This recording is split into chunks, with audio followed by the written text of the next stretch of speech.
I mean, obviously, it's a subjective opinion. Do you feel, they use the excuse that we're doing this because of, North Korea or terrorism?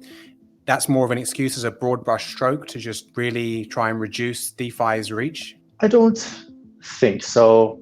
I don't think it had an ulterior motive like that. I think they saw it strictly as something used by North Korea. It seems that the data is that about 30% of the funds put through Tornado Cash were done by the Lazarus Group or affiliated with North Korea, whereas the other 70% was, if not legitimate, more legitimate than North Korea. And I don't think they would have had that data at the time, or 30% was enough to blacklist that software, in their opinion. I think we'll see different actions in the future that are targeting DeFi.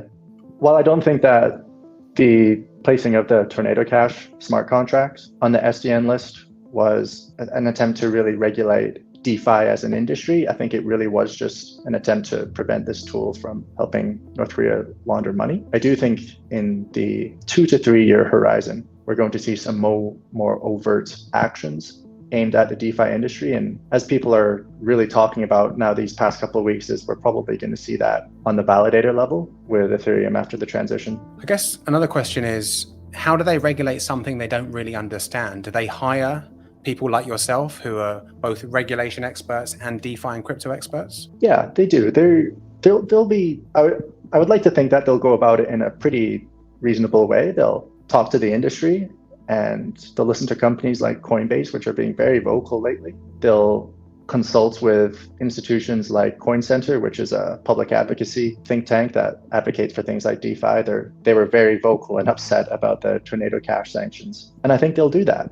But they'll say there's a lot of activity in DeFi that we have to regulate because they are taking actions that are somewhat similar to our traditional financial industry. And we can't have two industries with the same actions existing under different regulatory regimes.